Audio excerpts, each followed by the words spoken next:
and Dr. Nisha from Anlon Salon. Industries Our Private silver Limited. sponsors, Ms. Priyanka Doshi from Helvetica.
Satyabhama Institute And of we Science and request you to Technology, maintain Chennai. pin drop silence in the hall during the event.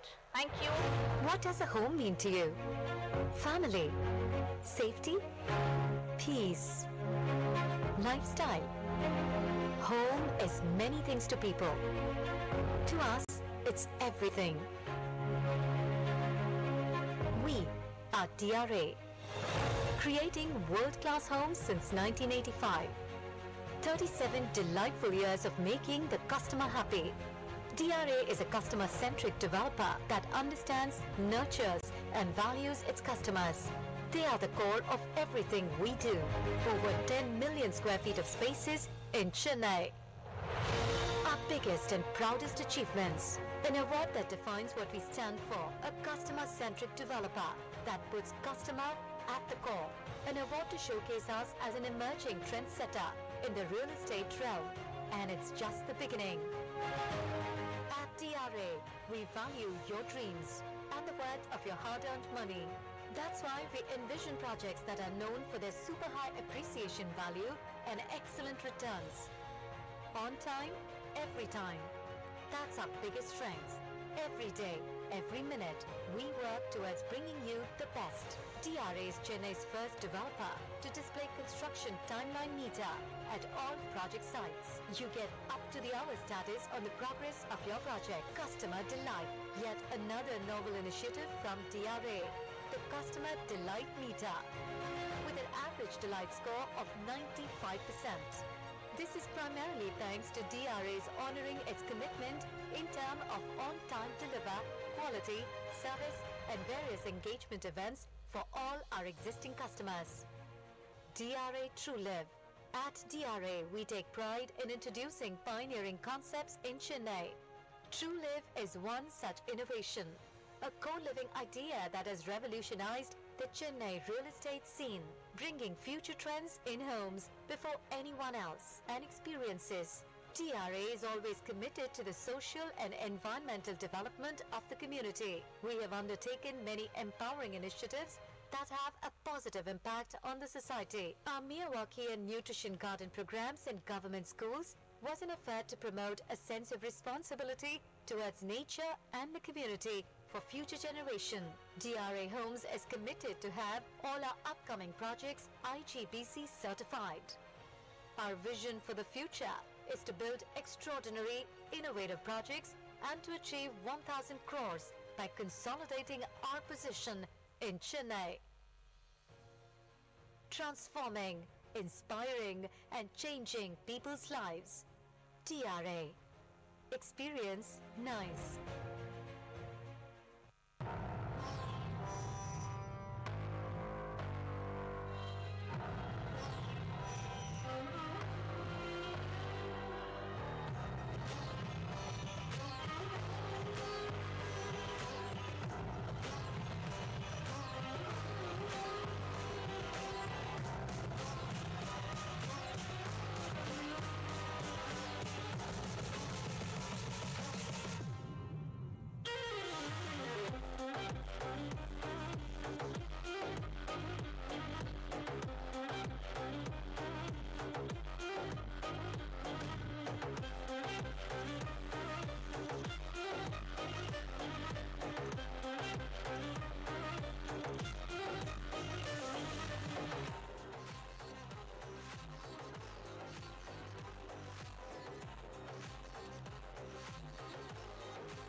This is our mission at Prakash Ferrous Industries Private Limited.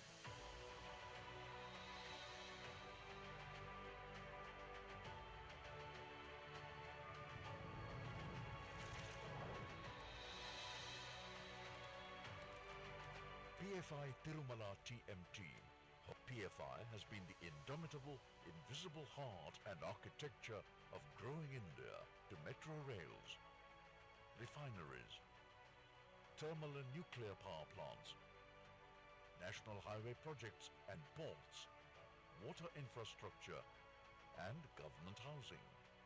Manufacturing process is carefully placed and executed so that it adds to the quality and strength of our end products, taking India from strength to strength into the next era. Prakash Ferrous Industries, powering progress, forging the future. This is what you call a bad? What? This is what you call a bad? What?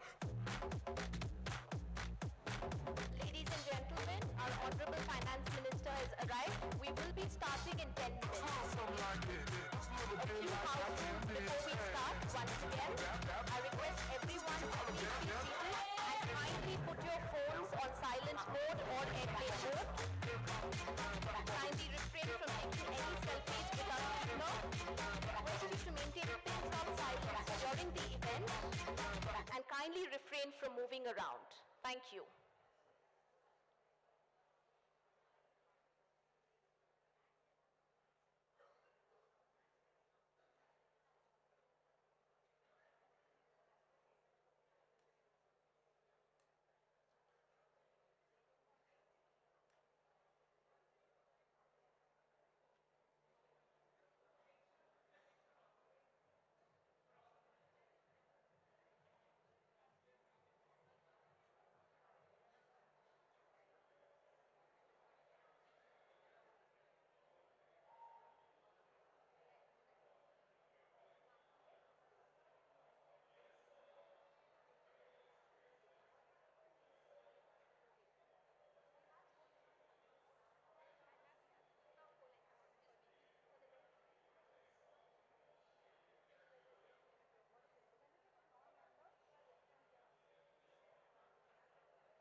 While we are waiting for the Honourable Finance Minister to arrive, I'd like to tell a little bit about FLO for the benefit of everyone.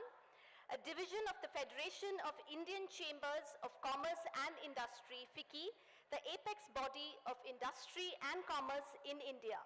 Established in 1983 with 19 chapters across India, including Chennai.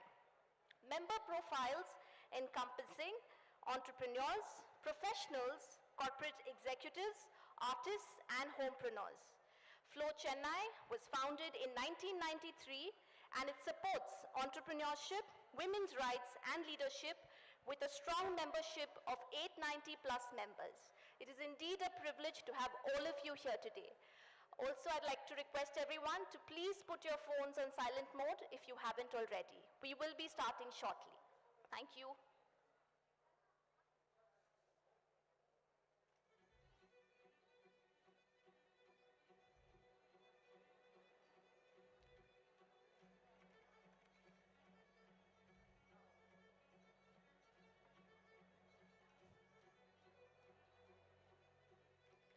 Good evening, everyone.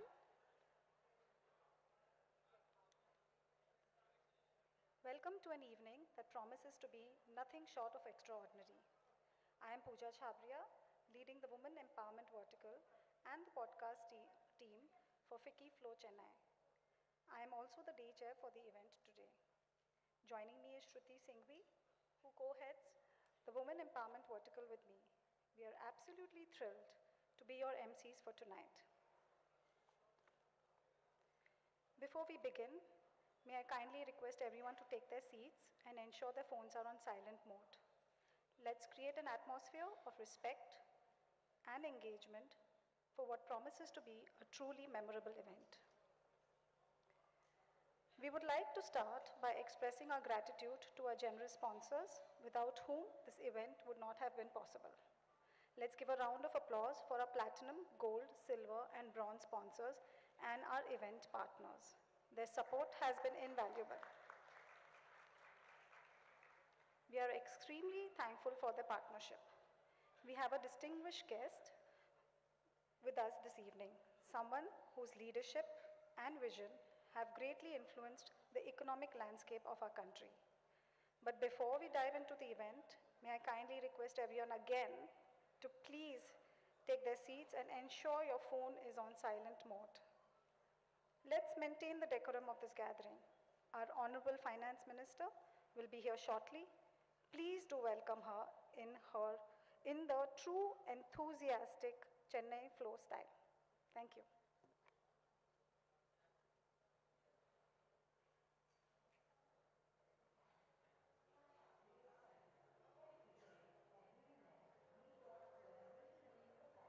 TRA is Chennai's first developer to display construction timeline meter at all project sites.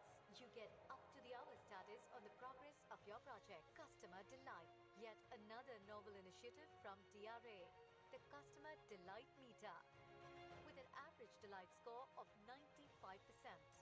This is primarily thanks to DRA's honoring its commitment in terms of on-time deliver, quality, service, and various engagement events for all our existing customers. DRA TrueLive.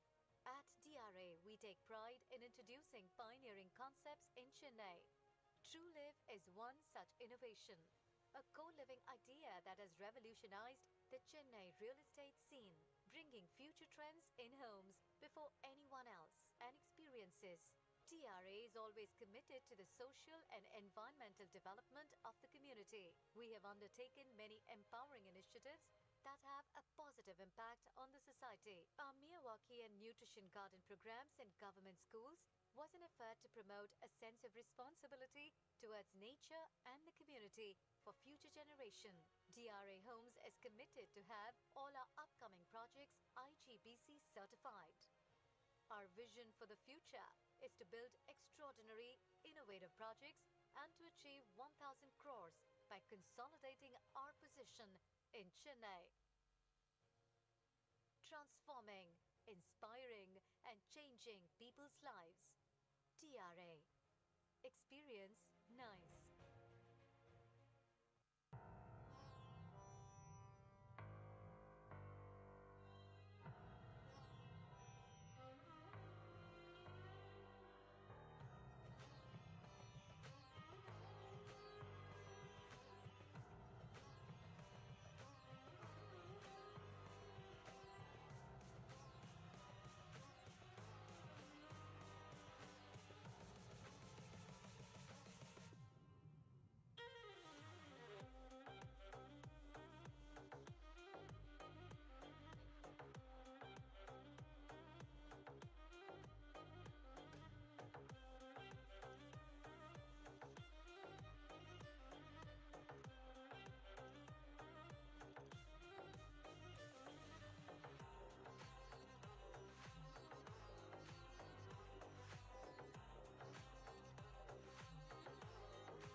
PFI Tirumala TMT, PFI has been the indomitable, invisible heart and architecture of growing India to metro rails, refineries, thermal and nuclear power plants, national highway projects and ports, water infrastructure, and government housing.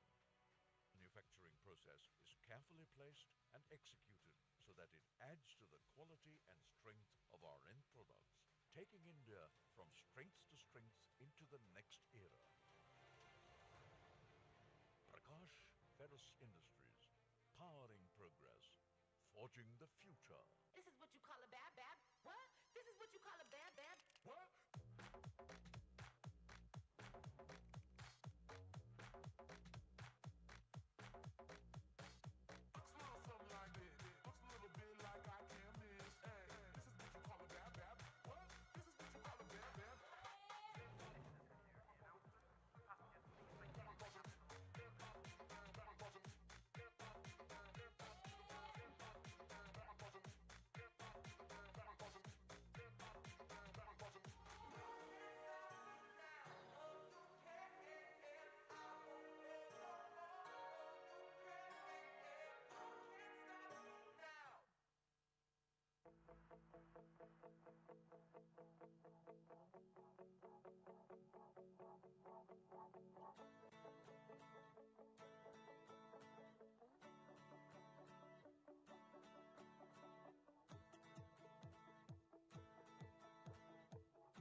Avira Diamonds is the Diamonds for Champions, and I want to encourage the people to support, come and get high quality diamonds. So I'm here in the store now. I get to experience it for myself, and want to wish you guys all the best. Obviously, they're here in India and looking to expand internationally in the near future. So sure, definitely I will be a part of the brand and looking forward to a bigger partnership.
Life is indeed a beautiful book, where financial stability serves as colorful ink that fills every chapter with prosperity.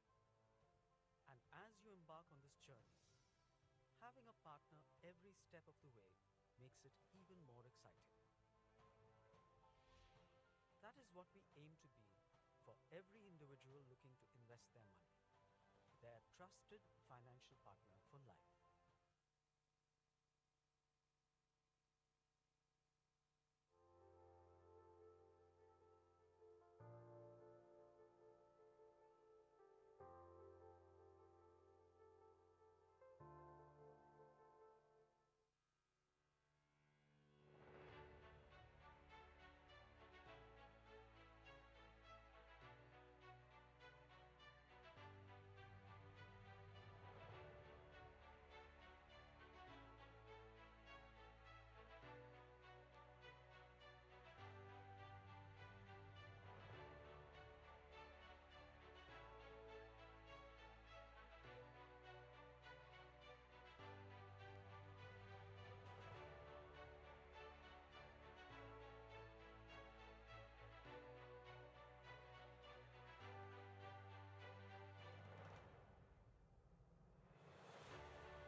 Now, the moment we've all been eagerly awaiting. Our Honourable Finance Minister, a beacon of strength and influence, and undoubtedly the most powerful and influential woman in India. Ladies and gentlemen, let us express our excitement, appreciation, and the warm spirit of Chennai and welcome her with a hearty round of applause as she makes her way down the hall.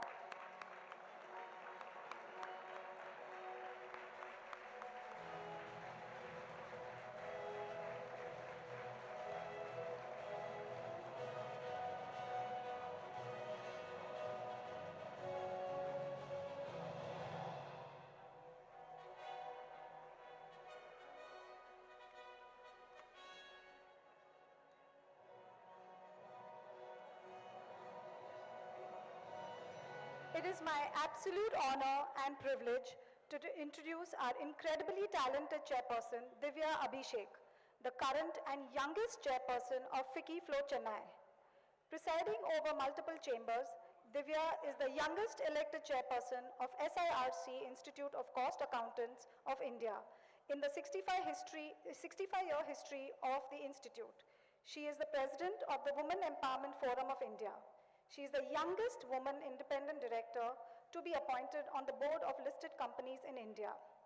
Divya is an all-round rank holder and has distinct academic record of being a chartered accountant, a cost accountant, a company secretary, and a lawyer. She also holds an advanced diploma in international taxation and diploma in international financial reporting standards. Divya is a prolific speaker, a TEDx speaker. She has nominated to the Grievance Redressal Committee constituted by the GST for Tamil Nadu and Puducherry and nominated by the Tamil Nadu Public Service Commission for formulation of syllabus. She is nominated in the Joint Steering Committee at the Academy of Customs, Indirect Taxes and Narcotics and at the National Academy of Direct Taxes. She was awarded the Best Woman Accounting Professional in Asia by the South Asian Federation of Accountants from SAARC in 2024, and hence we rightly call her our Superwoman Chairperson. I would now like to invite Divya to deliver the welcome address. Divya, the stage is all yours. Thank you. Esteemed Chief Guest, the Honourable Union Minister of Finance and Corporate Affairs, Srimati Nirmala Sitharaman Madam, past Presidents, past Chairpersons, distinguished guests, leaders from the industry, committee and my dear members. A very good evening to one and all present here. It's a huge honor to propose the welcome address at this historical and momentous event because we are privileged to be in the very presence of the Honourable Minister of Finance and Corporate Affairs at FLO Chennai. We have here with us today a legend, a person who truly embodies women empowerment and has taken it to the highest level possible. The first woman finance minister, the first woman defense minister of India, and also the first finance minister in the history of India to present 7 consecutive union budgets. Ma'am is clearly a person of many firsts. And I'm also given to understand that this is also ma'am's first event in Chennai after once again taking charge as the finance minister. So if we can be selfish, we will add Chennai FICCI FLO also today among the list of firsts. Ma'am, FLO Chennai is recognized as one of the pioneering arms of FICCI across India. We have been a pivotal force in nurturing entrepreneurial spirit, advocating for women's rights, and empowering women in leadership roles. I'm very humbled and proud to say that FLO Chennai has touched the lives of over 350,000 women in the last 31 years and has been the wind beneath her wings. We have had many milestones in the last month, but I wanted to take the opportunity to highlight a few. We have collaborated with SIPCOT Tamil Nadu for establishing education-based creche in 5 industrial areas. We are providing education for the first time in the daycare facility for the children of working women of all backgrounds, promising an impact of over 40,000 women in each industrial area and the pilot project outlay of 1.2 crores. As someone who is passionate about revival and preservation of handlooms, ma'am, at FLO we have adopted Toda weavers from Nilgiris to promote them and have launched several initiatives for their revival. 50 members of FLO Chennai are being onboarded as mentors for rural women entrepreneurs in the Tamil Nadu RISE initiative, which will impact over 126 women-led startups and 80 self-help groups. We regularly organize programs with leaders in the industry where we try and learn and emulate the best practices for our members to learn and grow. Ma'am, I mean it when I say this, Honourable Finance Minister, your very presence today has elevated this forum. It is said that great leaders don't just lead, they inspire. Through bold reforms, decisive actions, ma'am, you have not only redefined the nation's economic landscape, but also empowered every citizen, especially women, to dream bigger, to aim higher. And if I can share a personal moment with you, while I have the support and encouragement from my family, a game changer for me was seeing you take up so many roles with so much authority and grace, which we thought were reserved for men. And I also felt that acceptance of women across the country was there. You have completely shattered the glass ceiling.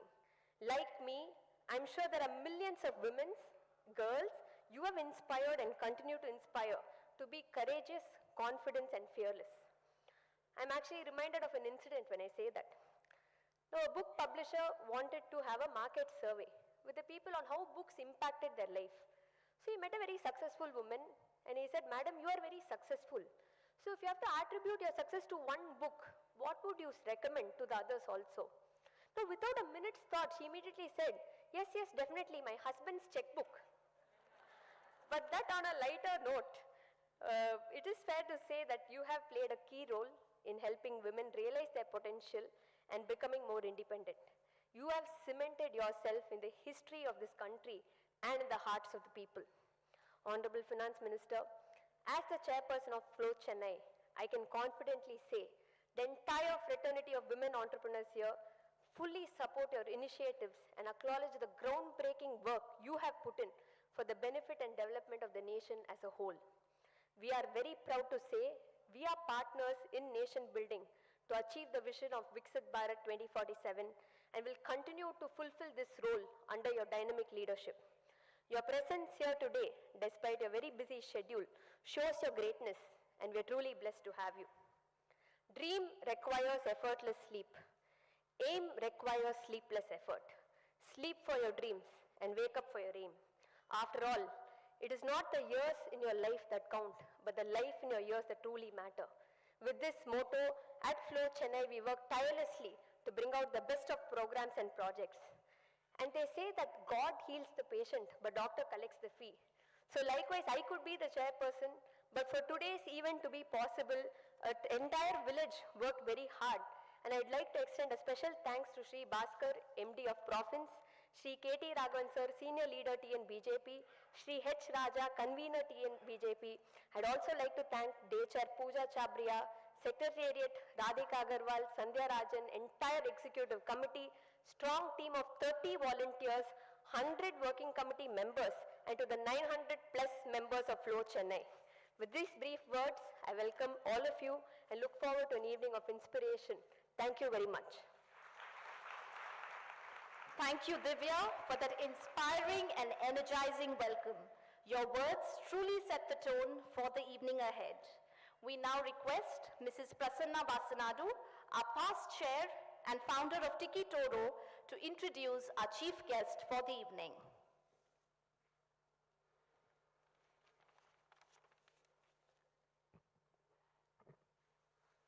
Ladies and gentlemen, esteemed guests and members of FICCI FLO.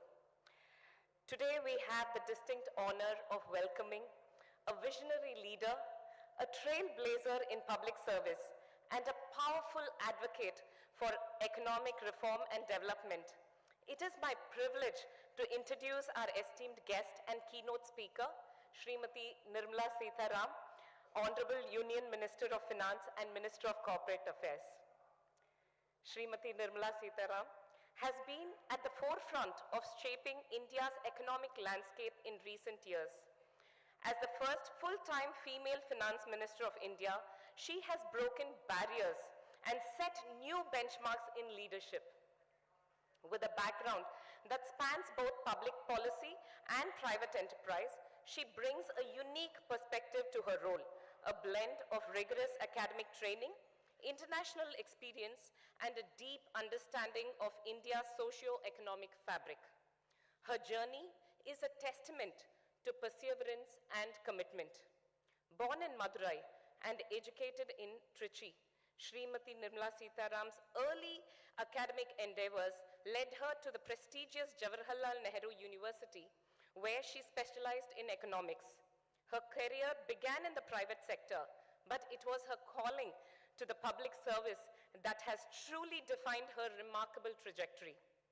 From her role as a spokesperson for the Bharatiya Janata Party to serving as the Minister of State for Finance and Corporate Affairs, and later as the Defense Minister, she has navigated complex challenges with grace, clarity, and resolve.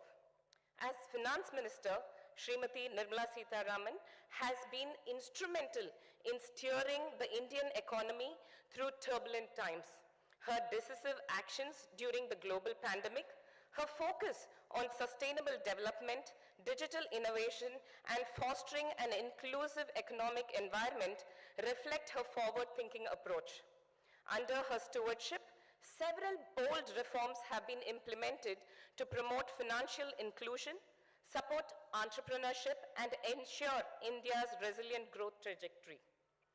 Beyond her professional accomplishments, Srimati Nirmala Sitharaman is a strong advocate for women's empowerment. She has consistently highlighted the need for greater representation of women in all spheres of life, including in business, governance, and community leadership. Her presence here today not only underscores her commitment to fostering dialogue and collaboration, but also her belief in transformative power of women-led initiatives. We are privileged to have her share her insights and perspectives with us today. Ladies and gentlemen, please join me in welcoming our Honourable Union Minister of Finance and Minister of Corporate Affairs, Srimati Nirmala Sitharaman ji. Divya Abhishek to felicitate our Honourable Finance Minister, Srimati Nirmala Sitharaman, with a traditional Toda shawl known for their distinctive black and red embroidery. Toda Threads, Women of the Nilgiris is an initiative by FICCI FLO Chennai. It is an initiative by FICCI FLO Chennai, Handloom and Textile Vertical, which aims to promote and revive the extraordinary artistry of the Toda women from the Nilgiri Hills. We now request our Honourable Finance Minister to please address the gathering.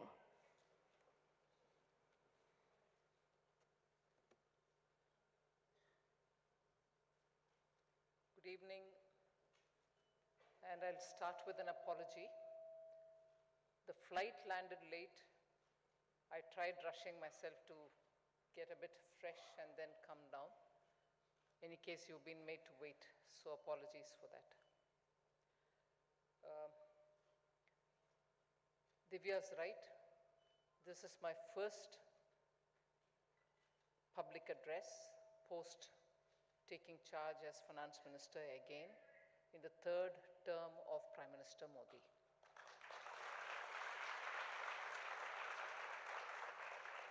I also checked up with Divya to know if the audience is of Tamil and non-Tamil speakers or only Tamil speakers. She told me, no, it's mixed audience. But there can be temptations for me to get back to talking a few things in Tamil. Pardon me, I'll try to translate it. Come to Tamil Nadu and not utter a word in Tamil will not be done. So, actually,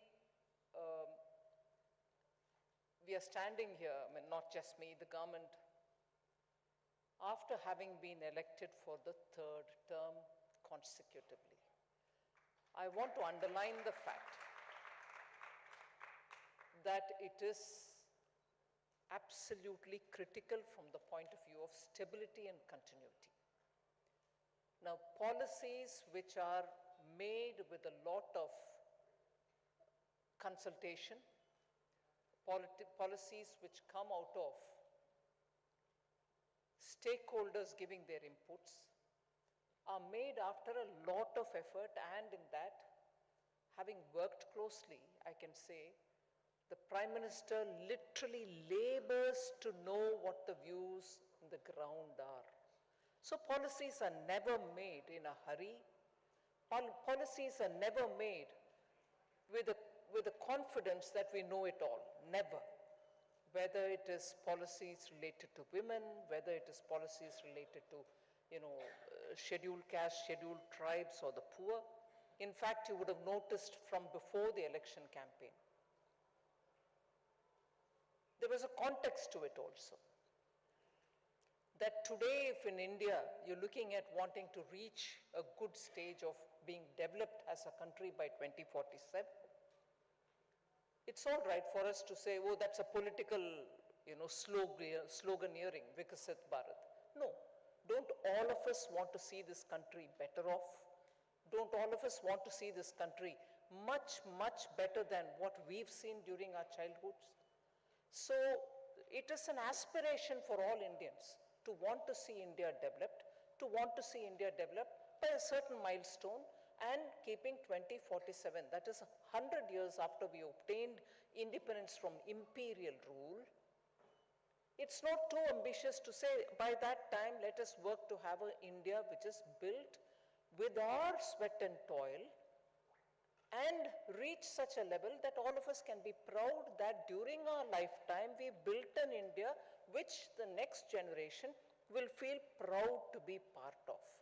And therefore, Vikasit Bharat is not a political sloganeering, it is aspirational benchmark for all of us Indians, and in that, particularly women, we have a very big role to play.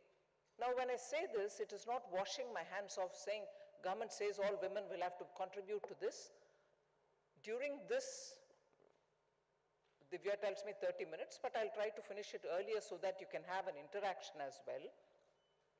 The topic that you've given yourself, women rising, has been completely enabled by Prime Minister Modi during his 10 years term, and that is why during the G20 conference, where you had participation of the top 20 countries, if there were 2 or 3 aspects on which India was praised, India was further asked questions about, can you tell us how this is working or how you achieved it? There are 3 big things on which G20 invoked interest in India. One was the way in which we scaled up digital public infrastructure. Public spending money, infrastructure for digitization of the country being completely invested by the government, but it wasn't kept as if only government can use it, it was left open for anyone to use it. So medical services, banking services, and education to start with benefited. Now it is spawning so many different activities that people in advanced countries themselves are not able to believe, because the impression about India is particularly women, particularly rural areas, they wouldn't be in a position to adapt to digitalization, and therefore you won't be successful. We disproved it well before COVID. But during COVID, using that kind of a digital technology to be able to tell which citizen got which vaccine, was he once vaccinated or twice vaccinated, was like a digital passport given to a person, so that his movement becomes a lot more methodical, not a scrap of paper which can be suspect sometimes. So your digitalization was one of the things on which there was a great deal of appreciation. The second thing was the way in which Indian economy was moving, and despite COVID, that is, the recovery was all across the board. MSMEs were doing very well. Economy, whether it is agriculture, which is labor intensive, and labor underemployed in agriculture, despite that agriculture was doing very well. So there was this great sense of, oh, something is happening in India. But the third one, which I'm purposely putting as third, was the topmost element on which there was a lot of curiosity, and that is women-led development. As different from women-centric development or women-prioritized development, it was women-led. And therefore, because of topic being women rising, I want to say 9 different aspects I put before you. I wouldn't go into too much of detail in the statistics that I have. I will certainly like to have Divya and her team take that paper, I can pass it on to you all, to know the various elements in which women have had prominence given, both through legislative support and fiscal support. And this is not exclusive to only urban women, it is rural women, urban women, educated women, half or partly educated women, skilled women, not skilled women. Everybody has had a role, and for which continuous methodical approach to give them that push has happened. It's not a fluke, it's not by stroke of luck. It is that effort which happened since 2014 in every aspect. So I've clubbed my thoughts into 9 different silos. I'll put it before you because you're women who are going to have very strong influence in building India towards a 2047, where we, our neighbors, our children, our grandchildren, all of them can see a better India. And that is where you're going to be influencers, catalysts, and doers yourselves. So I'll look at 9 different aspects, and continuously we have this thing about demographic dividend. Everybody talks about it. Oh, India should maximize its demographic dividend. You have young people who are in productive age who can do so well. I want to say women's dividend that we have, in the sense half of our population gives us a gender dividend, which I think we need to emphasize and make it as a point in policy making. So not just the population dividend, not the demographic larger dividend, in that the gender dividend is something which I like to highlight. But 9 different ways in which how the government has targeted women and allowed them to rise. The first thing is about removing barriers for social development. Broadly, I'm not getting into every aspect of it. I'll flag it, you'll know where I'm trying to go. See, there are various barriers which affect women since the time the child is born. And Tamil Nadu at one point in time had high female infanticide and feticide. And there were all these schemes, you know, the cradle scheme, total, during Kumari Jayalalitha's time. She made sure that she laid in hospitals or some common centers cradles so that the female feticide can be stopped. So was the case with very many states, inclusive of Haryana, where the gender ratio was very, very adverse to women. So the Beti Bachao, Beti Padhao Karikram, which we started, save the girl and then educate the girl. It was not again a slogan. I'll give you a few points to highlight. So how do you bachao the girl? You need to have healthy, sanitation approved environment in which the child can grow. Not everywhere do you have taps in the houses. Nowadays we do it as a scheme. Not everywhere Swachhata is a big thing. PM took it up as a big abhiyan. But I'll just highlight how that has helped girl children, women to have better health. 12 crore tap connections were given under the Jal Jeevan mission. 12 crore. Then 12 crore household toilets were built. Women no longer had to go searching into the fields early morning or late in the evening after darkness sets under the Swachh Bharat mission. 10 crore or more free LPG gas cylinders to start with were given and then subsidized per cylinder under the Ujjwala scheme. So you're not sitting in a smoke-filled kitchen, you're better off. 75% of the houses under PM Awas Yojana are either singly or jointly owned by women. So you're slowly increasing their capacity to own assets and therefore have a voice in the family. Now, health and welfare, look at the work which has been achieved. Nearly 17 crore plus. Totally it's about half of the Ayushman Bharat cards belong to women. Half of Ayushman Bharat card belongs to women means the woman can go and treat herself up to 5 lakh rupees a year for any ailment without having to pay cash, without having to prove her identity through paper. It is paperless, it's cashless. So 17 crore plus women are beneficiaries of Ayushman Bharat. You also know that these the medical stores which have been started, where branded medicines are not sold, generic medicines are sold. And these have become centers where you can get affordable medicines.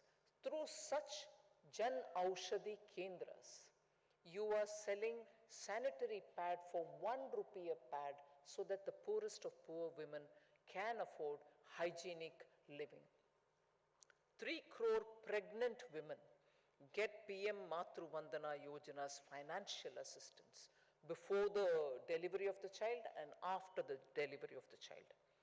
Now, if this is generally indicative of women's health, Beti Bachao Karikram, I'm just moving to see how women can have a role in seeking justice, go to the court, fight a case. In that aspect, what have we done?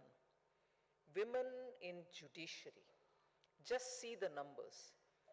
There are 2 women judges in the Supreme Court of India, and as of 25th July 2024, 106 women judges are working in various high courts. Madras High Court has 11 women judges out of 62 judges. So the presence of women in dispensing justice is also being encouraged. Now, what about women in police? Ministry of Home Affairs has written to all the states or issued an advisory in general to say increase the representation of women police and increase it to the level of 33% of all policemen that you have. So total strength is 100, you need at least 33 women police. And that is to have, in other words, not at the higher levels, only IPS women are there, so no. You should have 3 women sub-inspectors and 10 women police constables in each police station. That is the advisory sent by the Home Ministry.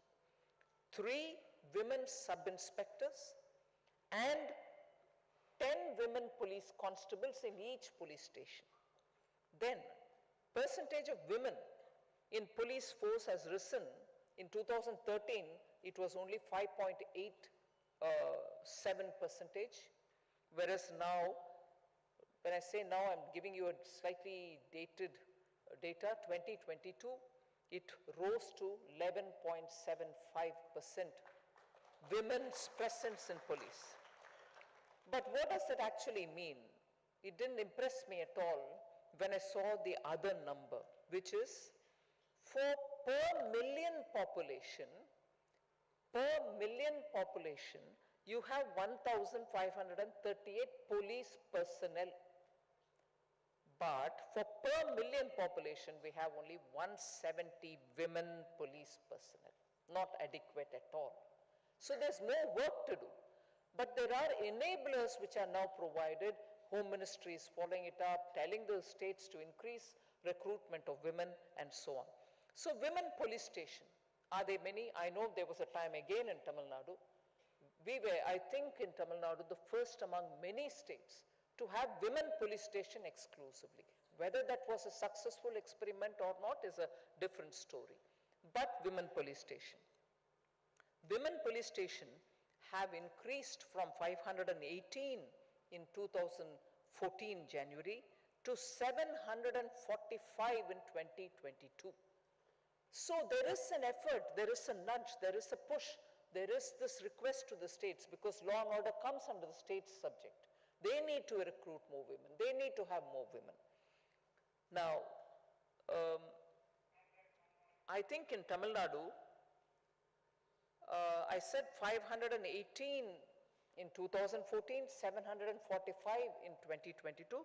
Here in Tamil Nadu, you have 202 women police stations. So there are states which are pushing on this. Then there are 14,658 women help desks all over the country.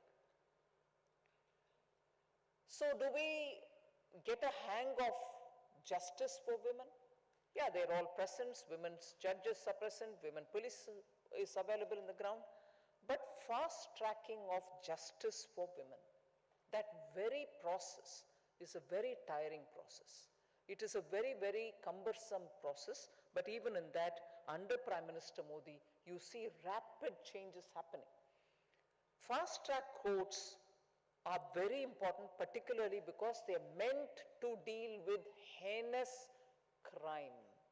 So really heinous attacks on women, violent crimes against women will have to go through the fast track court. So as of 31st May 2024, 866 fast track courts are functional and they are trying serious crimes against women, children and also senior citizens. To fast track criminal cases involving women, central government approved a scheme for setting up such fast track courts in an expeditious manner, and in that POCSO cases also, serious crimes against children and women are also being taken up. There are 410 exclusive e-POSCO courts which are functional, and they are expected to deliver justice sooner. Till today, 253,000 cases have been disposed of. So they are serving a cause. They are serving a purpose.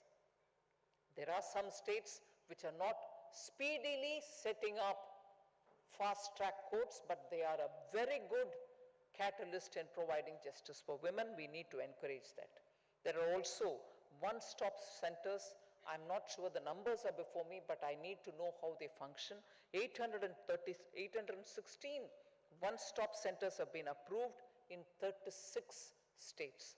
I think, but the big thing about this is you need to have a lot more awareness among women to go and approach these courts, seek justice through them.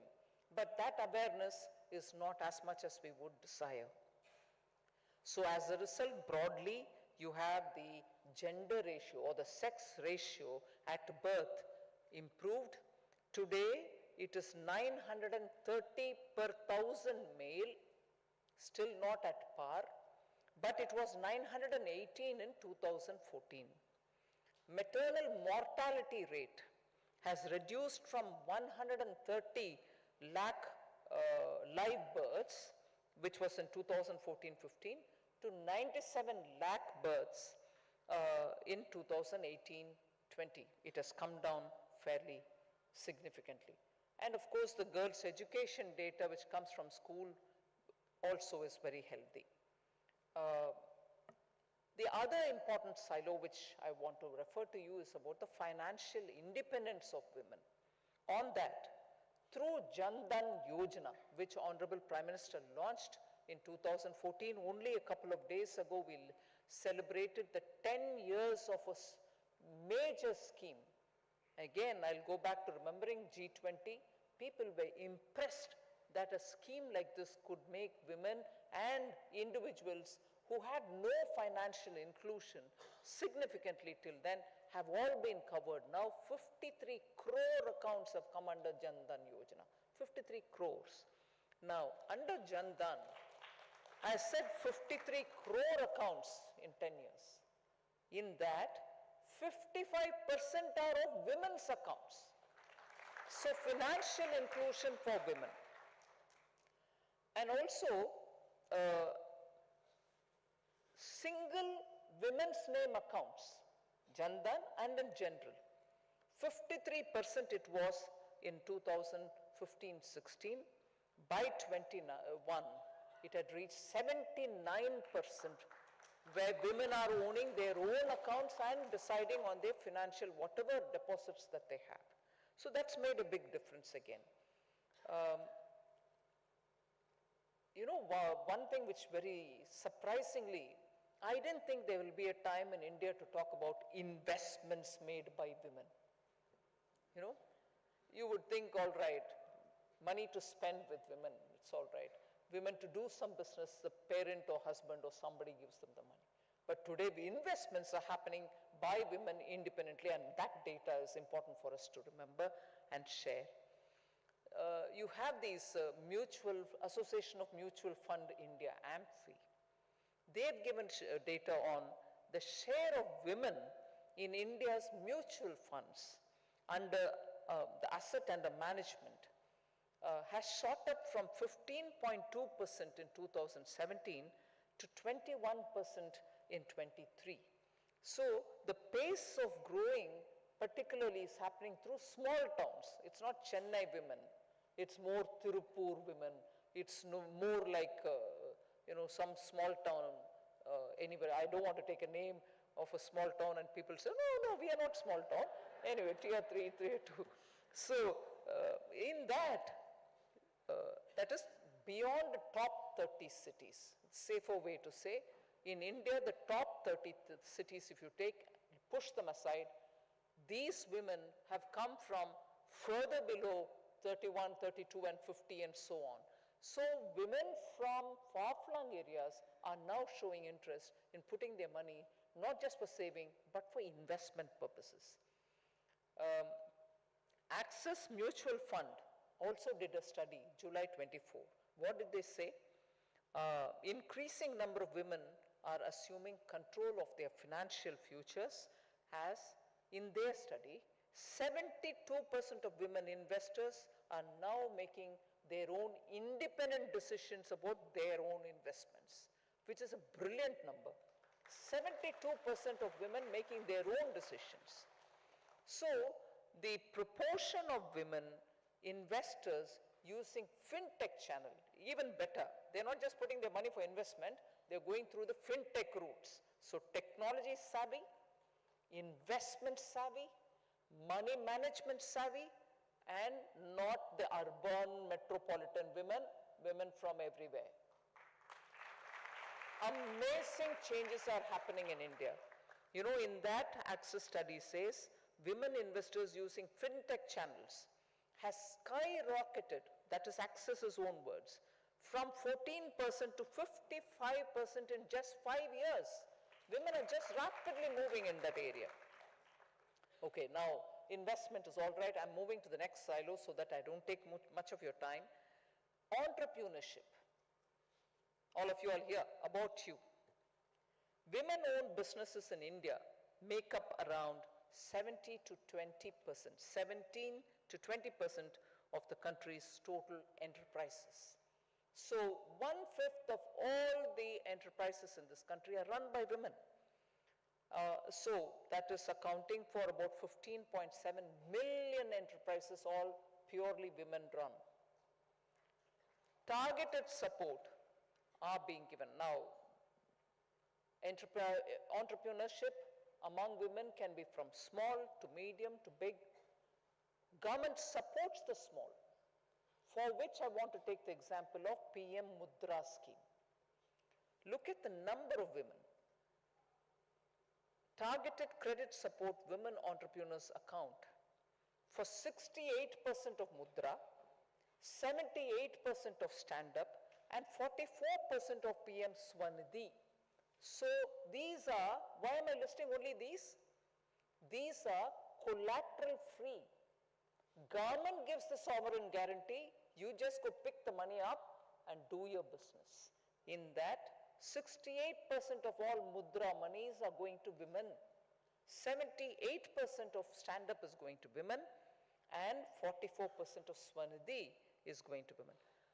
10% of all SIDBI's loans, which is from the fund of funds, which is started for supporting startups, 10% of it is going to women. So, What does the government do at this stage, other than giving the loans? It also says public procurement, which is government's own procurement, will also have to do a certain portion only from women-produced organizations. So women entrepreneurs, producers will have to be compulsorily bought. 3% was reserved for it. Government makes rules, makes legislations, brings about a lot of changes, but to execute it, and I will speak for the government for a minute, execute is becoming difficult. We want to procure 3% from women. We've reached only 1.5 or 1.26%. Not that we don't want to, but we want more women to get on board. Come to the GEM portal, come to the various portals which the departments have opened. Showcase your product. We'll be able to procure more. 3% is reserved for you. But we don't have that quick response yet from women who can have their products also put up for public procurement, government to procure from you. All right. MSME ministry has policy to support clusters, business clusters. They are largely for small and medium industries. They are not just male dominated. There are 311 industrial training institutes purely for women, exclusively for women. And here standing and talking to you all in Chennai, there's one in Gindi, which is ITI only for women. There is one in Ambattur, ITI only for women. So 300 and plus all over the country, training women to be entrepreneurs. So the policy gives support, money, equipments, and trainers are brought in who can train them. So the government does do these sort of things just so we are able to support women who want to come out and be entrepreneurs themselves. Maternity benefit for women has also been increased under Prime Minister Modi's government. Earlier, it was only, I think, 7 weeks or something. It has now been increased to 26 weeks.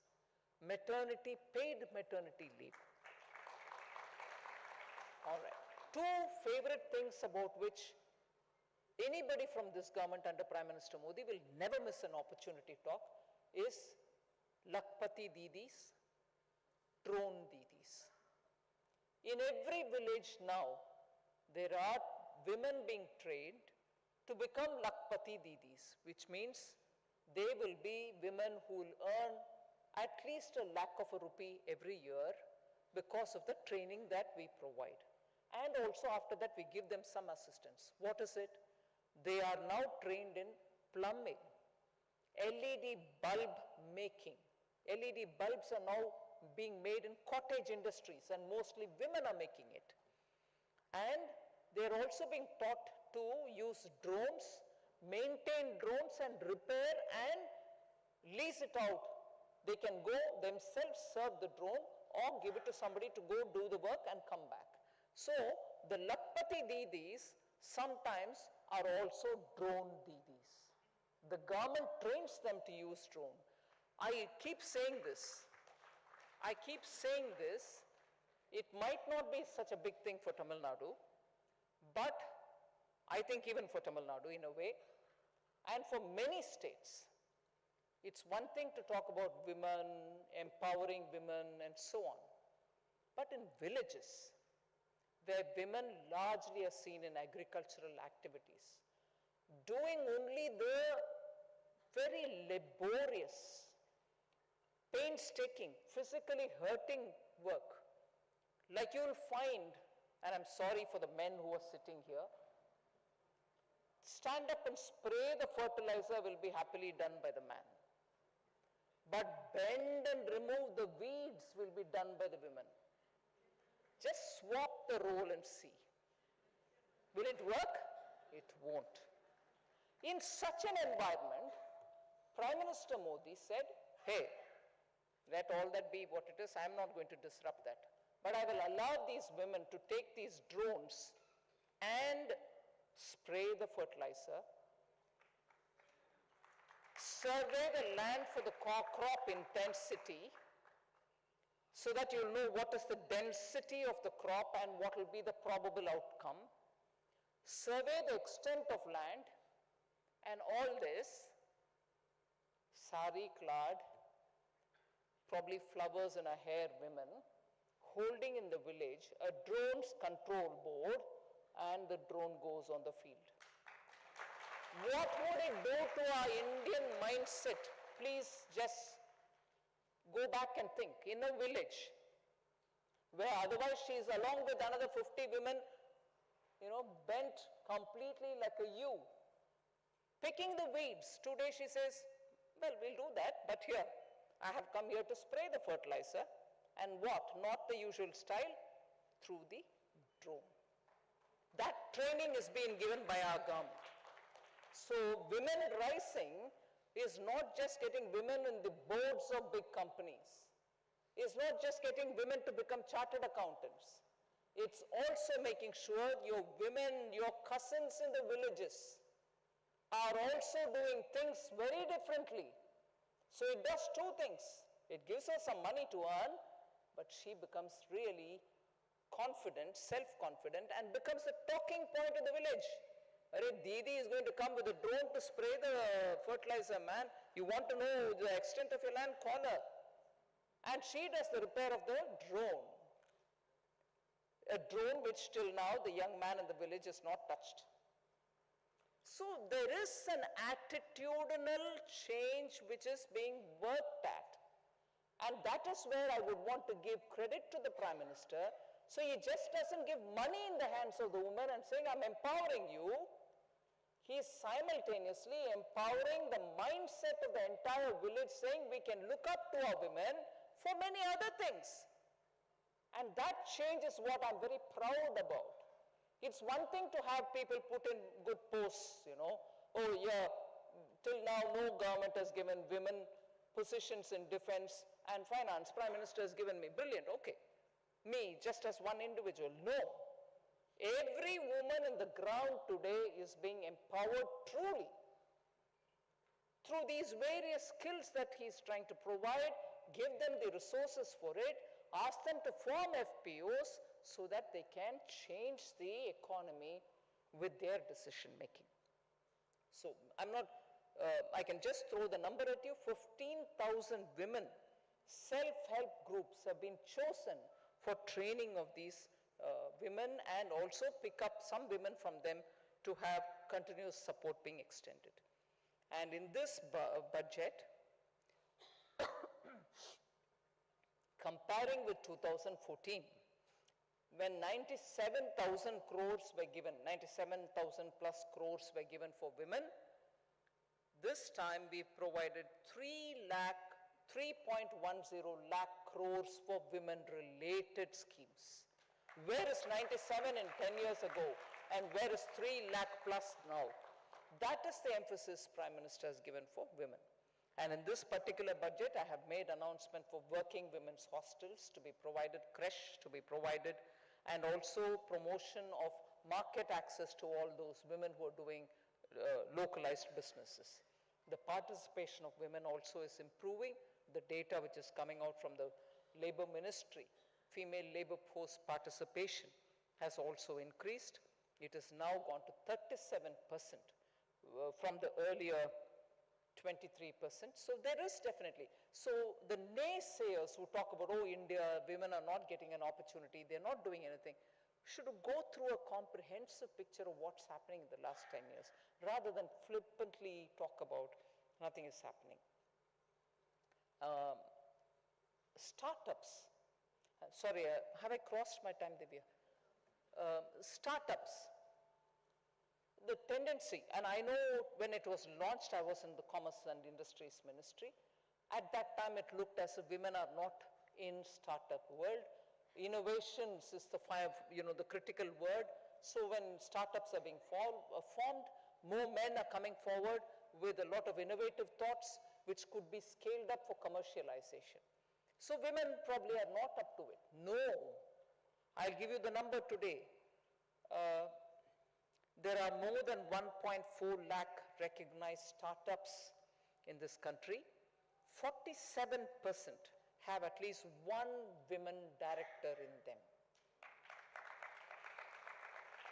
And you've heard this unicorns, 111 unicorns in this country, because the evaluation classifies them as unicorn, as different from any startup.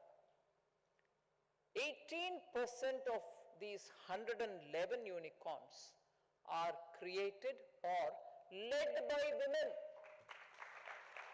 Unicorns, not just startups. Your valuation has multiplied so much, it has touched 1 billion or more, and that is why you are called a unicorn.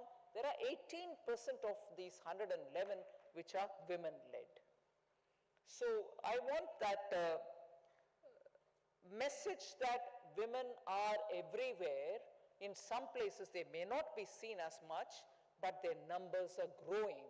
And it is people like us who have to give that extra support to make sure their stories are also publicly disclosed, spoken about, so that others can feel encouraged. Women in boardrooms.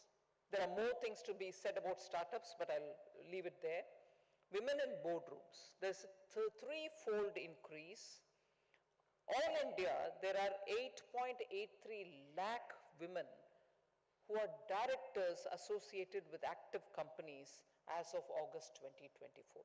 Active companies, they are directors, and the number is 8.83 lakh. Whereas what it was in 2014 was only 2.58 lakh. So in 10 years, that's the kind of number we have grown, 3.4 times more. Tamil Nadu has a good share of the number. 68,000 women directors associated with active companies in August 2024, compared to 15,550 in 2014, 4.3 times rise, faster growing than the national average. Female directors represent 22% of the board in Nifty 50. Nifty 50 has female directors, so don't miss out. It was only 18% in 2019. Today it has gone up to 22%. STEM sciences, ISRO, women, I don't need to elaborate. They are also worthy of mentioning, but I'll leave it there so that I don't take too much time. But 81 years ago, in 1942, the Council for Scientific and Industrial Research, the CSIR, was formed.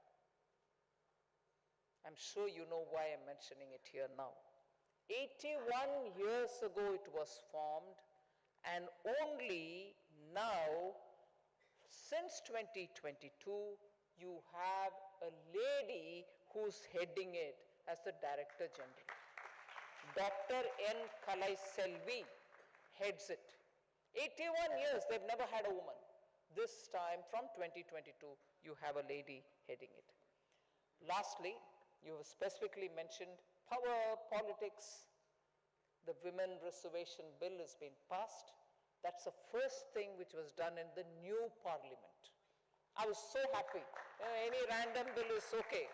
But to signify that in this country we have kept that as a priority, I was extremely impressed that that was picked up as the bill to be passed in the new Parliament. As it is, credit be given also for the Panchayat reservation which happened in 1974, as a result of which then 33% was reserved for women to be represented at the Panchayat level, elected members of the Panchayat, the Sarpanch and so on. Normally there is no party symbol, but women are elected. 33% reservation. But today, they are 46% of all those who are elected, meaning 33 is the reserved position. People have realized now that's a wonderful route. They are even contesting from unreserved seats and winning. As a result, 33% is by natural course gone up to 46. That's the principle. So once you give reservation, it is not to just handhold them forever. You've opened that door, women can find their own way, and today 33 is not stagnating, it's going closer to 50%, which is what is the population of women-man. So with this, I would finally come to the last point, national security and defense related. Again, an area I'm very proud to say, when I was in Defense Ministry and Prime Minister Modi was very clear that I want women to get into defense forces as much as men. There is no way in which you can give excuses, see what you want to do. Since then, we started from the smallest level, which is entry into Sainik School, entry into the National Defense Academy, recruitment into the 3 services, not as a part-time or a short-term tenured role, full-time as much as men, and also be deployed at the front. Today, I'm happy to say, Indian Navy inclusive, which was the last of them to come in, they had their reason, I can sympathize with it. Entry of women in all branches, all cadres, all specialization is inclusive of naval activities except for submarine. Navy and all of the forces have now commenced recruitment of women in full force, all of them.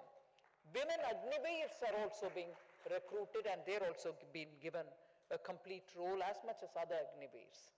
Recruitment of officers in the Indian Air Force now is gender neutral. They don't see whether it's a man or woman, they just recruit if the person is fit and proper for their roles. And in the INA, that is Indian National Academy, women cadets are now eligible to join through 10+2 BTech courses. Immediately after 10+2, like the way you go into engineering, in the Indian Naval Academy, women can enter post 10+2. And in all the 33 Sainik schools, earlier it started with only some schools, now in all Sainik schools, girls can be recruited. So broadly, I've indicated what our government has done in the last 10 years to help more women to come into every angle, every aspect. Every push that is required for women is being given. But what I would think is in a newer area in which some policy announcements have been made, I would invite FICCI FLO to play a big role, and that is in artificial intelligence, where there is requirement for training women. FICCI FLO should come forward, work with institutions to train young women to be initiated into AI. I'm not saying give them all the support to become a master of AI, initiate them into it. Today, the speed with which industry is moving towards utilizing AI, you'll have workforce which is required for it, and women cannot be missing it out only because they've not been trained in it. FICCI FLO should work with companies which are moving towards AI and institutions like the IIT, which are now becoming centers of excellence for AI, to bring in new young girls to get trained in AI. And in that, I would even go one stretch further. The Northeast and the young people there are longing to do things, and they perform so well. Why would it be difficult for FICCI FLO to pick and choose 10 people from your that side flow? I'm sure you have a chapter there. Pick up those girls, bring them here, keep them here, give them that exposure, and let them find their own path. After all, if India has to develop, every part of India will have to develop, and unless we all chip in our bit, it's not going to happen. So, thank you for giving me an opportunity.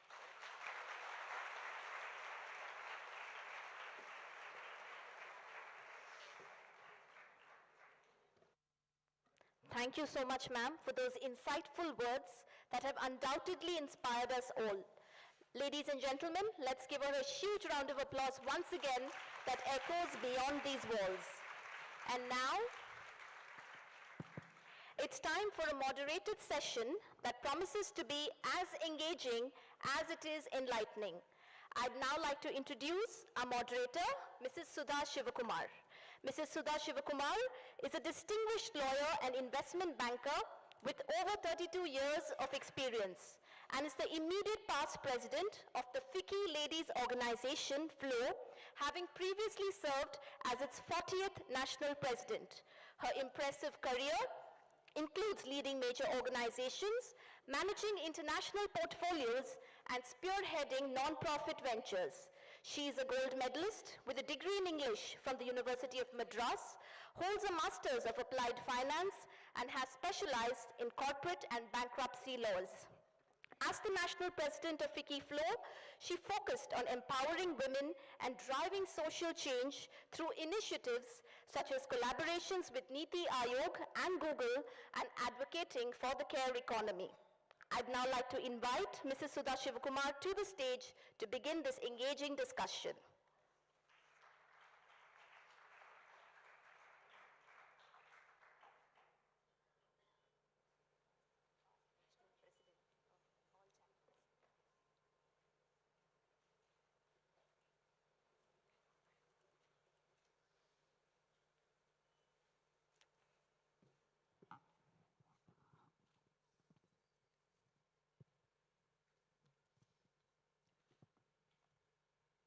Wasn't that an awesome download of what ma'am has done to women over the 10 years? Every little word she said was part of the budget. And that is what has propelled the activity to move forward. But before I go on to the questions, I would like to tell our Honourable Finance Minister two things. One is, FLO has in Hyderabad, ma'am, started a FLO Industrial Park with 50 acres, and it has today from 250 crores moved to a turnover of 1,100 crores, employing 1,400 employees, out of which nearly 35–37% are women. And this industrial park in 50 acres has electronics, packaging, heavy industries, nutraceuticals, pharmaceuticals, auto parts. And the nicest part is women are not just the faces. Unless they were part of the game, they wouldn't get the land allotted. This is in Hyderabad, ma'am. Where in Hyderabad? I just know the location and I'll tell you. We are starting this in a few other places. And on the Center of Excellence, last year I was the president of FICCI FLO. We started 10 centers of excellence all over the country. We're going to be starting one here in association with IIT or depending on the sponsor to promote digital education and make technology, demystify technology, make it available across the spectrum. So with that, can I get to you on the questions? Women, like our Honourable Minister said, is all poised to grow. Don't you think she has a sea of opportunities to move from margins to mainstream? The government, like Honourable Minister spoke, has enabled a lot of schemes to support her on that path, has enabled many legislations, and has also supported with the required reservation. There are numerous opportunities for the woman to educate and empower herself. And her participation and leadership in both political and public life are essential to achieve sustainable development goals by 2030. But women are underrepresented at all levels despite so many schemes and pushes. Less than 1/5 in leadership position. Women are 28.5% of the workforce at the entry level, sharply dropping down to 18.5 at the managerial level, a very, very leaky pipeline there. SEBI is fining a lot of companies for not having the required women directors on the board. And all this is set against the happenings in Kerala and Kolkata, leaving the nation scarred. Now I go to the topic to ask you, ma'am, despite so many opportunities, despite so much of support, where and what are the unseen barriers which all of us should work towards and make this movement a faster game.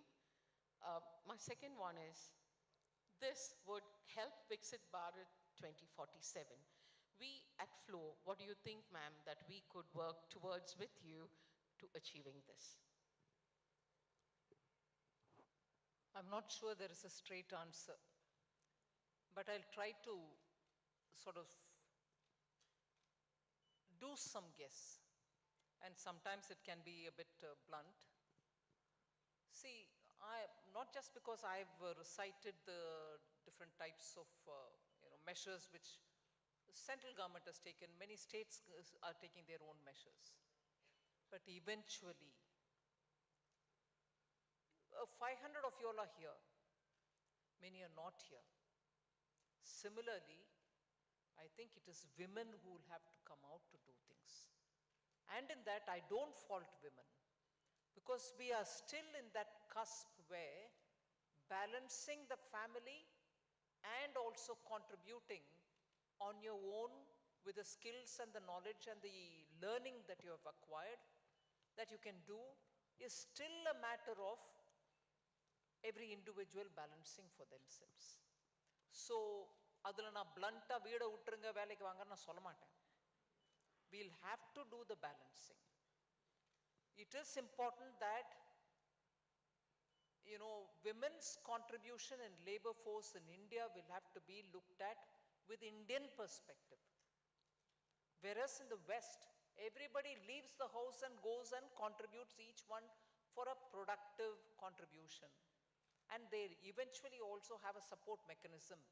When there are elders in the house, there is a hospice or a place where they can be left and work can be done unendingly by male and female. But India's system is very different. We don't measure, and I'm not saying we should, we don't measure the contribution of women in a household. I'm not driving the debate of, oh, then monetize that. No, I'm not even getting into that. That's another big area in which I think each one of us will have to make up our minds. So, where you're able to balance, where you have the support systems, where you know how to get out of it, it is important to come out and do. And that's where the decision is singular on you. Nobody is going to help you make the decision. The government steps can give you the confidence. All right, there's some mechanism. If there is something wrongdoing happening to me, I can seek justice. There is representation. My products will be bought. My children can go to Sainik schools. If I want to send somebody abroad, there is way in which subsidized loans are being given. Things like that. But it is for us to make up our mind. Absolutely, ma'am. So that leads me to ask you the next question, which would then mean that dynamic and the evolving landscape of women leaders and entrepreneurs, I'm talking of both of them, leveraging of emotional intelligence moves crucial.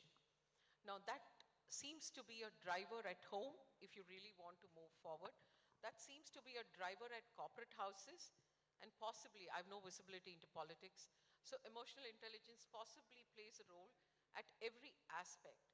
So gone are the days where you're academically brilliant, your IQ is great, gone are the days where you know to handle people, your social intelligence is good.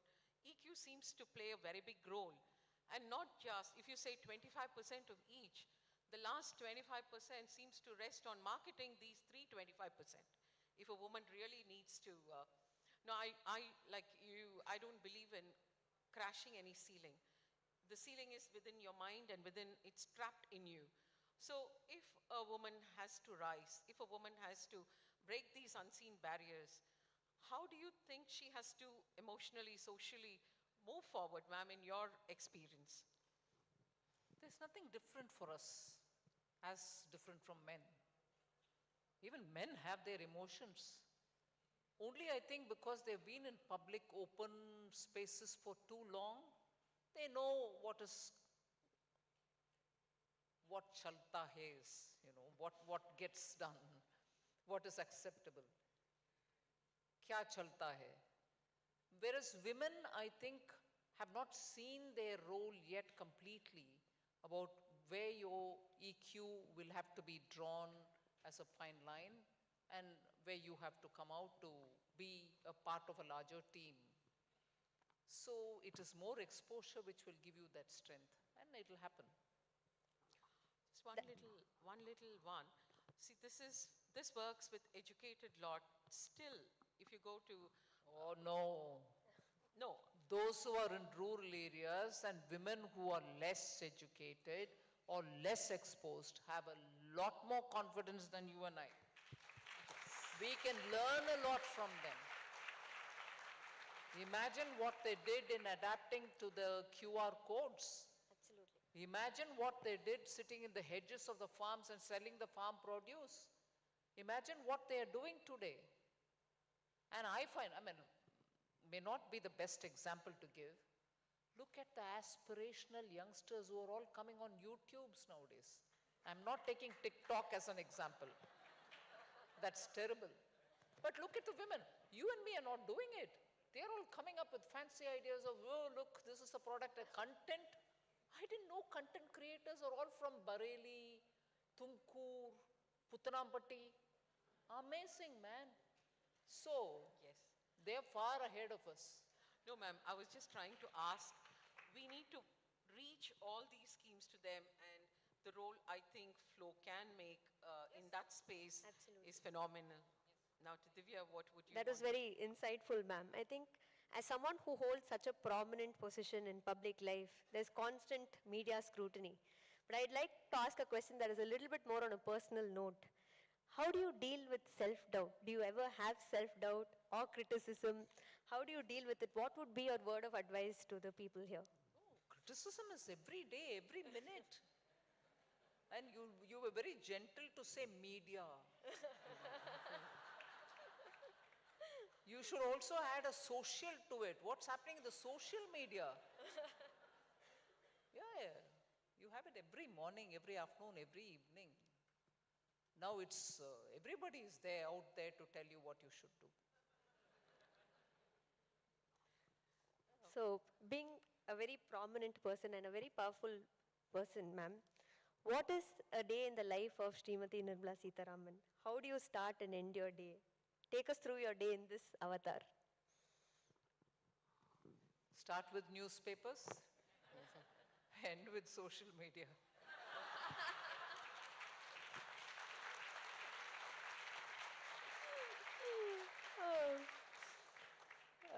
Ma'am, we usually have a round which we call rapid fire with our special invitees, and we thought maybe we could pick your brains also with this today if you're okay with it. Can we go ahead with our rapid fire? Sudha, please. Ma'am, we all know from YouTube what you stand for as the finance minister for so many years. What we would really love to know is the personal Madam Nirmala Sitharaman. So that's the basis of my question. You can push me back anytime if I'm crossing lines.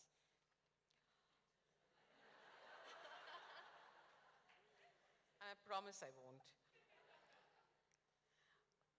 When was the last time you did something for the first time? This morning, for instance. What did you do, something different? You asked me when was it? I'm so don't ask me what. This morning, actually. We'll take it there. And what are the 3 things that no one knows about you? How do I know that? 500 people in this audience. How do I know that you don't know? This is like Vedanta. We can give it a try, ma'am. We may not know. Very difficult, yeah? I need a guru for this. Very difficult. I should prompt. Your personal interests, we may not know. No, I think it's all out in the public. All Music, books, cooking, traveling in the mountains. You don't know it. Any special trekking, lovely things that you would like to share with us? Oh, I've had very good experiences from my student days. In fact, very recently I was telling somebody when I was in JNU, I had gone for 3 full weeks to Ladakh. Wow. and trekked. Oh my God, it was one of the best times that I've had.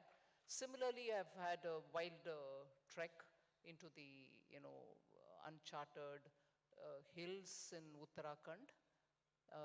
And those days, Valley of Flowers, Govind Ghat, used to be with nobody. So happily we went up to Hemkund Sahib. And like that, yes, a lot of treks in the Himalayas. I think once again, 3 weeks in Andaman was brilliant time, all when I was a student. So I've traveled a lot like this, and those are things which I love to do again. With all these camera glares, I'm sure you must be missing those times. I love to go away for a few days and be left to myself. Thank you. Oh, just one more before I give it to Divya. Any favorite childhood memory? Very favorite, very special, very close to you. Quite a few. I keep remembering them. But there's one which was to me, very touching. I had broken my left arm. And that was when I was living in the railway quarters in Virupuram. And those days, that railway quarters used to be facing the line which was going from Virupuram to Pondicherry. It was a huge ground where I used to, I learnt riding a cycle only there. And I'd fallen off the cycle. My left hand had broken off. And my grandfather, my father's father, who used to live in Tiruchi, came all the way. He never moved out after his retirement, but stayed with me. And every day he would recite something or read a book. And one thing which I remember is my left hand was in bandage, but with him I sat down because from the field he got groundnuts with the shell on them. So he would sit next to me and say some things, but he would use his right hand and break the nuts and put it into a container. So I would do the same, but he would say, no, don't do it. Your right hand also will get broken. You better mind yourself and listen to me. But I distinctly recall that every now and then because your grandparents can never be replaced. They are each one such great people. And that is one thing which comes to my memory very often. Some relationships are very, very special, especially with grandparents. Divya? Your mic.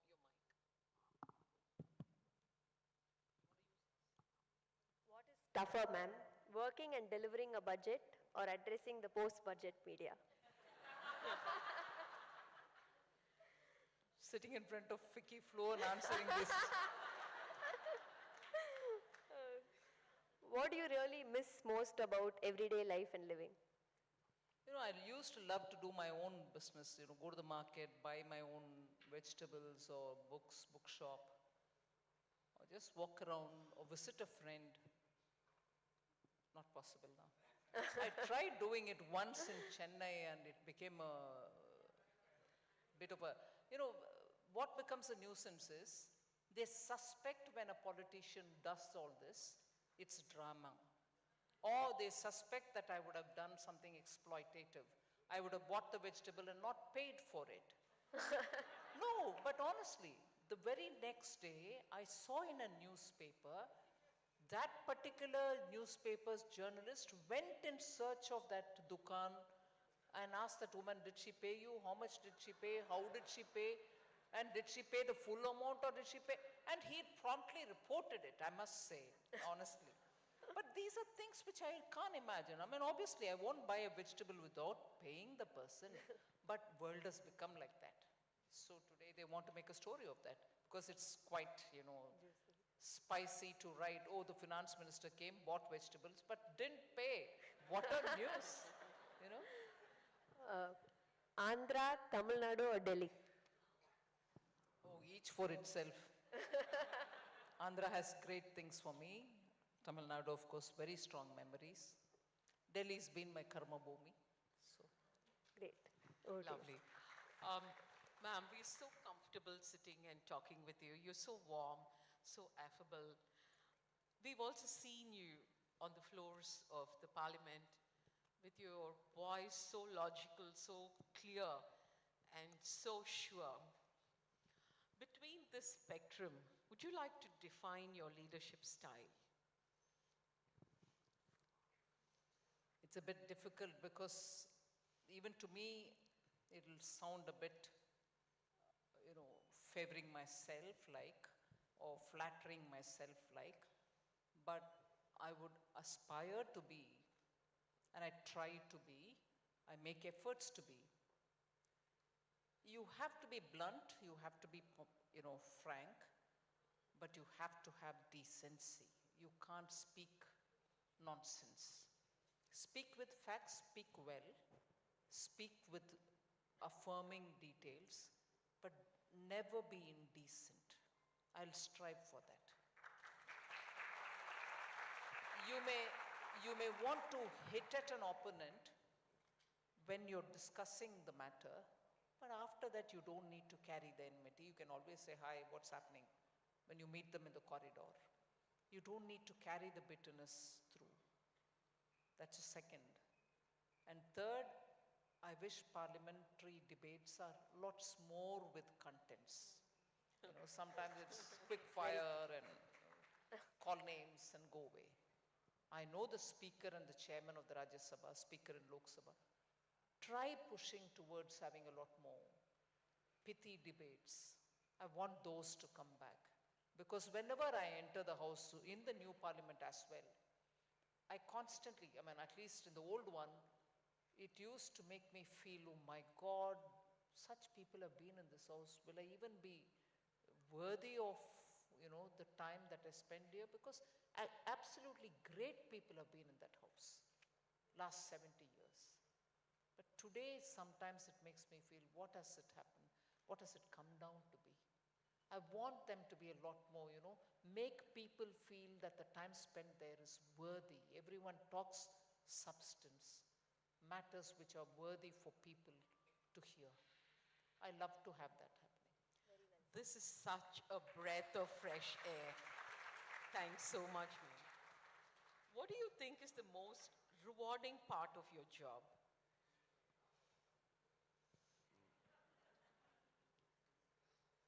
I think as an individual, you become better. Beautiful.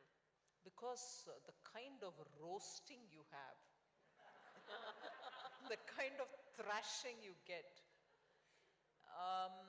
and also the kind of, sometimes you can answer, sometimes you can rebut, but you can't. Because I used to quote this once earlier, once or twice. I was in London, and around that time, I'm quoting an example from Pakistan, but it applies to anybody. Benazir Bhutto used to be the head of Oxford University Union, and what kind of speeches she used to give. Issues of the global south, issues of students, issues of the world, and everything else.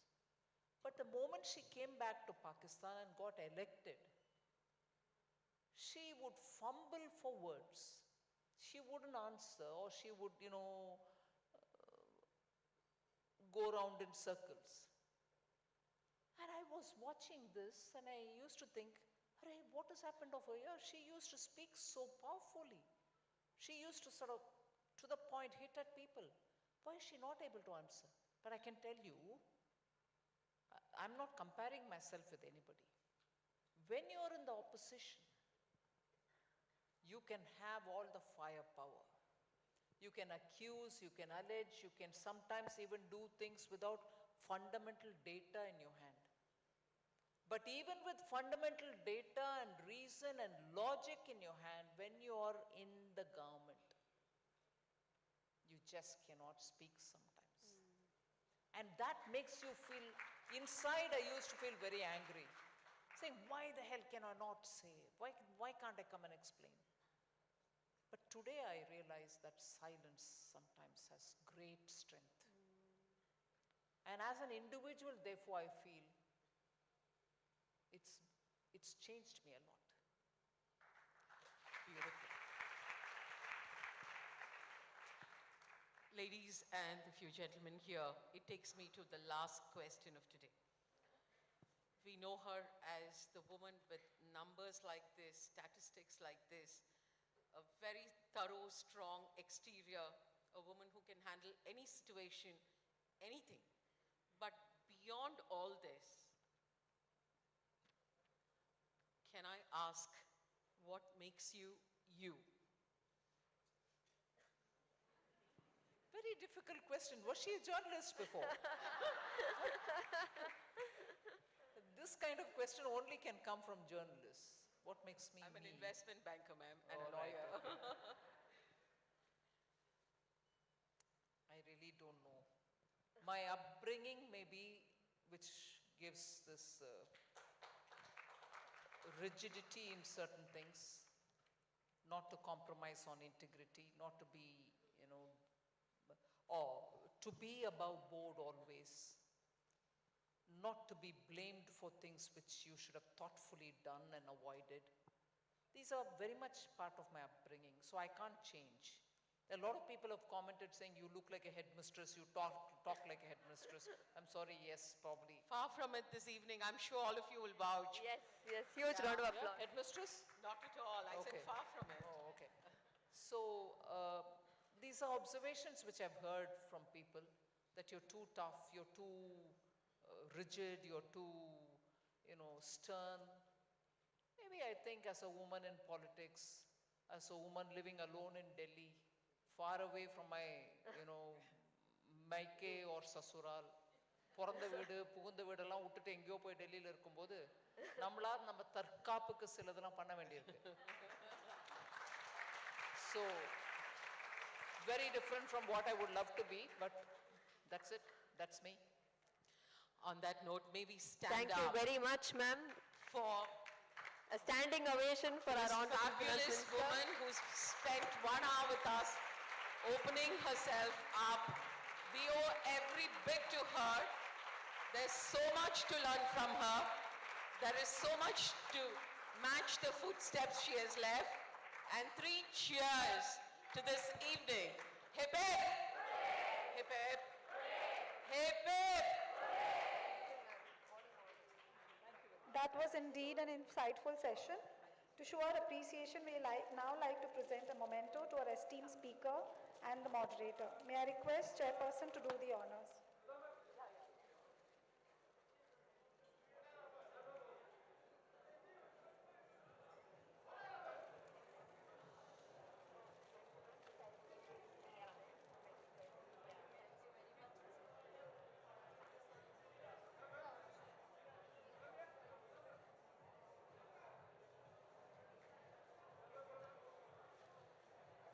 Respected Madam, may we request you to kindly present the memento to our moderator, Mrs. Sudha Shivkumar.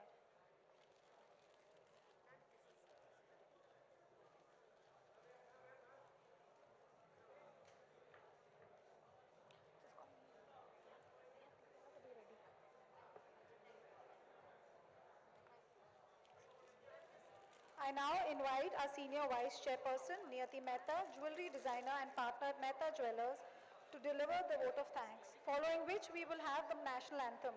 Please stay back for the national anthem.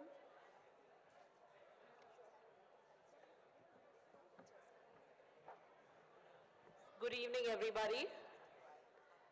Math, science, and social awareness are tools that sharpens an individual's intellect, fortifies your decision, and empowers you to navigate the world with precision and confidence. Respected Madam Finance Minister Srimati Nirmala Sitharaman, in every word of your speech, there is a foundation of precision, confidence, and leadership. Your humility and your exceptional, unwavering vision dedicated to the growth of the nation are truly commendable. It was heartening to hear the statistics of the various schemes that women have been offered by the central government. Ma'am, you have by example led the way. As the Vice Chairperson of FLO, I thank you for this true inspiration to the women of India. Past President of FICCI Ladies Organisation, Sudha Shivkumar, and Divya Abhishek, our very own mathematicians, thank you for an excellent moderatorship. FICCI Ladies Organisation Chennai chapter has a very strong legacy thanks to our past chairs who have not just not been an inspiration but constant guides. We thank you all for being there. I would like to thank our EC along with our day chair Pooja Chabaria and the team of 30 volunteers for seamless execution of today's event.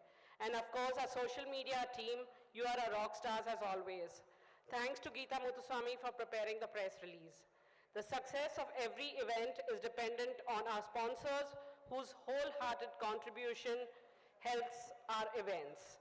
Our platinum sponsors, Satyabama Institute for Science and Technology, DRA Homes, gold sponsors, Access Healthcare, Analon Skin and Aesthetics, silver sponsors, Helvetica, bronze sponsors, Go Colors, Nirmala TMT Steel, Ashini Fine Jewelry, RBAC, 361 Wealth, Tagros Chemicals, KSS Smart Solutions, Tata Mutual Fund, Avira Diamonds, gifting partners Sadev and Shraddharullah Gourmet, event partners White Box and Wishing Well Events, design partner Devika Agarwal. Much appreciate your support, all of you. Thank you Leela Hotels for seamless organizing. Last but not the least, thank you audience for being here in great numbers.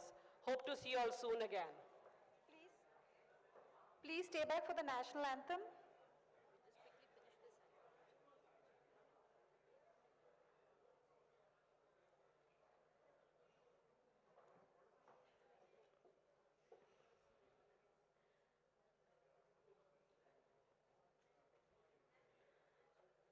Senior VC Niyati Mehta, EC Sandhya, Ruchita and Kirtana, and Day Chair Pooja Chabaria, please come on stage for the photograph, following which the volunteers will go up. Okay. We will be having the national anthem now.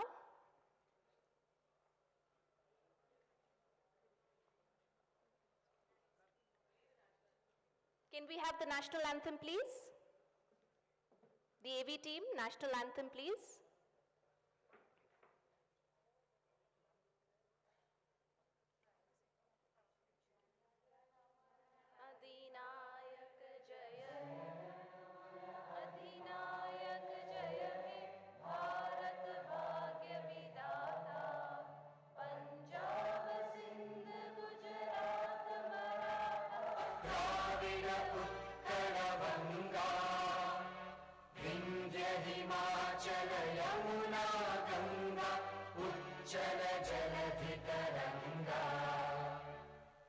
शुभ नामे जागे तब शुभ आशीष मांगे गाहे तब जय गाथा जन गण मंगलदायक जय हे भारत भाग्य विधाता जय हे जय हे जय हे जय जय जय